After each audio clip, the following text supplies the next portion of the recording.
NEET paper leak मामले से जुड़ी बड़ी खबर आपको बता देते हैं। नीट मामले में तेजस्वी के पीएस को समन जारी हुआ है। तेजस्वी यादव के पीए को समन हुआ है जारी। तेजस्वी के पीएस को ईओयू का नोटिस। ईओयू ने प्रीतम को पूछताछ के लिए बुलाया है।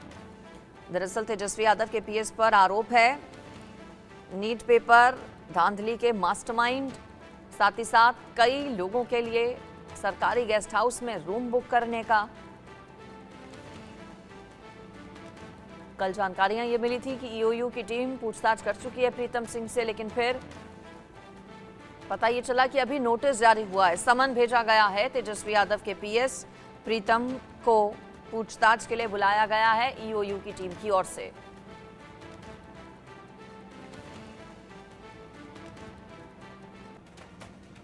नीट का एग्जाम जिस पर घमासान बढ़ता जा रहा है, पेपर लीक पर आक्रोश बढ़ता जा रहा है, धांधली पर पूरे देश में हंगामा हो रहा है और इस मुद्दे पर सियासत भी जमकर हो रही है। कांग्रेस सड़कों पर उतर आई है, परीक्षा रद्द करने की मांग की जा रही है, तो बीजेपी ने पेपर लीक के तार आरजेडी से जोड़ दिए हैं। बिहार के डिप्टी सीएम विजय सिन्हा ने आरोप लगाया था कि तेजस्वी के पीएस ने पेपर लीक के आरोपियों के लिए गेस्ट हाउस का कमरा बुक करवाया था, जिस पर तेजस्वी ने पलटवार किया। उन्होंने दो टूक कहा कि बीजेपी अनर्गल बातें करके जांच से ध्यान भटकाना चाहती है, लेकिन इन सबके बीच सवाल यही कि आखिर 24 लाख छात्रों का गुनहगार आखिर कौन है।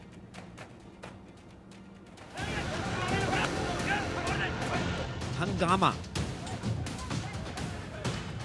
नारेबाजी, बवाल और कई सवाल। हम लोग चाहते हैं कि जो नीट का पेपर जो लीक हुआ उसको रद्द किया जाए।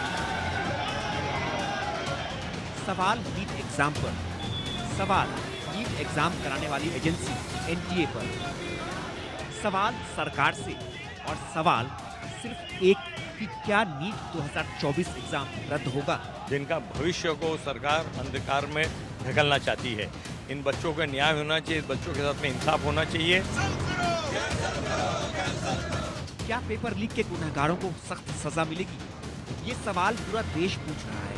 24 लाख छात्र यही सवाल पूछ रहे हैं और बवाल बढ़ता जा रहा है। नीट 24 लाख छात्रों ने दिया है, उनका भविष्य का क्या होगा?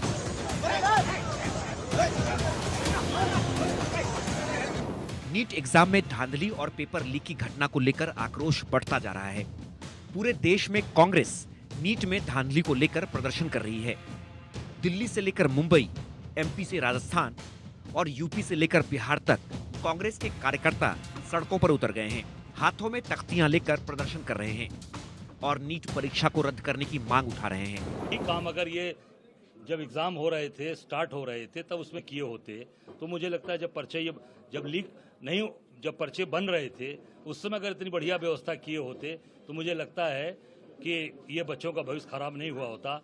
आज कांग्रेस को रोकने के लिए, कांग्रेस कार्यकर्ताओं को रोकने के लिए इन्होंने इतनी बड़ी बंदोबस्त किया है। पर हम लोग लड़ेंगे, चाहे ये पुलिस गिरफ्तार करे, चाहे गोली चलावे, हम पीछे हटने वाले नहीं हैं। ये इसलिए हो रहा है कि इसमें सारे लोग, सबके तार कहीं न कहीं गुजरात से जुड़े हुए हैं, तो चाहे वो यूपी की बात हो चाहे बिहार की बात हो, सबके तार वहीं से जुड़े हुए हैं और सारे रैकेट वहीं से संचालित हो रहे हैं। ये मामला 20-25 लाख का नहीं है, ये हजारों करोड़ का मामला है। नीट के मुद्दे पर सियासी गलियारे का तापमान चढ़ने लगा और ये सियासी तपिश तब और बढ़ गई जब बीजेपी ने नीट पेपर लीक के तार तेजस्वी यादव से जोड़ दिए। बिहार के डिप्टी सीएम विजय सिन्हा ने आरोप लगाया कि तेजस्वी के पीएस ने पेपर लीक के आरोपियों के लिए गेस्ट हाउस का कमरा बुक कराया था। गेस्ट हाउस में जिन लोगों को पकड़ा गया वो सब तेजस्वी के पीएस से जुड़े हैं। तिल मिलाए तेजस्वी ने इन आरोपों पर पलटवार किया। तेजस्वी यादव के आप सचिव प्रीतम कुमार के मोबाइल नंबर 7488061813 से रात्रि 9:07 में पथ निर्माण विभाग में कार्यरत प्रदीप कुमार के मोबाइल NHI गेस्ट हाउस में सिकंदर कुमार यादवेंदु के लिए कमरे की बुकिंग कराने के लिए फोन आया था। उस दिन प्रदीप कुमार इस पर कोई संज्ञान नहीं लिया। जो अमित आनंद है, जो आपका नीतीश कुमार है, ये कौन लोग हैं? इनको क्यों बचाना चाहते हैं ये लोग? क्यों ये लोग जो है डाइवर्ट कर रहे हैं इशू को? तो इशू को जो है डाइवर्ट नहीं करना चाहिए। जो भी किंग पिंग है, कल मनोज झा जी ने प्रेस कॉन्फ्रेंस करके तस्वीर साझा कर दी है। अरे भाई, अगर कोई दोषी हो उसको बुला के पूछने में क्या दिक्कत है? बुलाए, गिरफ्तार करें, हमको क्या दिक्कत है? हम ही कह देते हैं मुख्यमंत्री जी को बुला लें। आरोपों के तीर दोनों ओर से चले और इस बीच जांच की आंच भी तेज हो गई और बिहार पुलिस की जांच पड़ताल में सामने आया कि पेपर लीक का मास्टरमाइंड संजीव मुखिया है, जो बिहार के नालंदा जिले का रहने वाला है। 2010 से ही पेपर लीक के धंधे में सक्रिय है। नालंदा से ही पूरे देश में अपने नेटवर्क को ऑपरेट करता है। संजीव मुखिया की तलाश बिहार पुलिस कर रही है और इस बीच संजीव मुखिया के चिंटू पिंटू की जानकारी मिली है। नीट का पेपर सबसे पहले सॉल्वर गैंग के चिंटू के पास आया था। चिंटू और पिंटू संजीव मुखिया के बेहद करीबी हैं।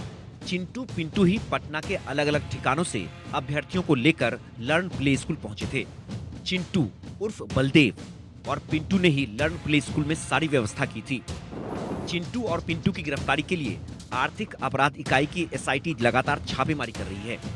संजीव मुखिया को दबोचने के लिए भी लगातार दबिश दी जा रही है, लेकिन पेपर लीक माफिया कानून की पकड़ से दूर है।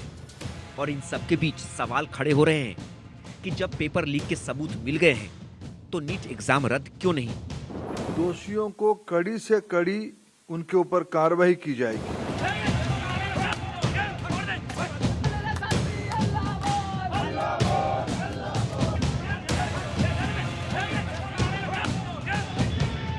Bureau report, India news.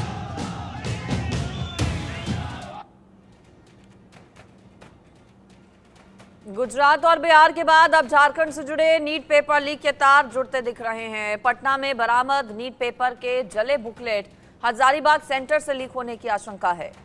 EOU ने जले हुए बुकलेट का मिलान करने के लिए एनटीए से असली प्रश्न पत्र की मांग भी की हुई है। हालांकि अभी तक एनटीए की ओर से प्रश्न पत्र मुहैया नहीं करवाया गया है, जिसके बाद एनटीए सवालों के घेरे में और ज्यादा बना हुआ है।